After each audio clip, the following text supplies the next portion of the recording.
Grief grips his heart. A week after the disaster, Nader Fadel visits his home in Jableh. He lost his wife and 2 sons, buried alive under the rubble. Only my daughter and I survived because we weren't in the house, he says. I used to sleep in the living room. Now it's on the ground. There was no rescue here, no diggers or cranes to dislodge the mountains of rubble in northwest Syria. And aid has only trickled in the past week.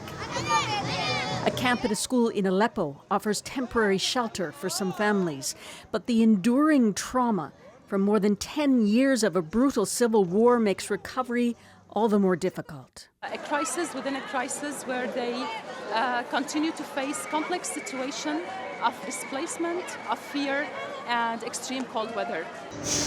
Tons of medical and humanitarian supplies are now arriving in Syria. And the Bashar al-Assad regime has agreed under pressure to open 2 more land crossings from Turkey, vital for moving humanitarian supplies into northwest Syria. Aid must get through from all sides to all sides through all routes without any restrictions.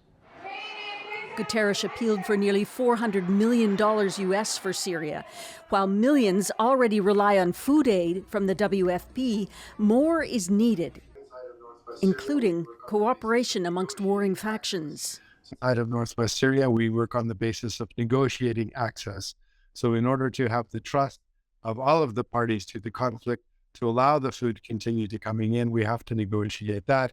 And as a Canadian, he has a message. With all the world's conflict, just don't forget, Syria, it's easy. It's been in our minds for more or less a decade. It's easy for Canadians to be looking elsewhere.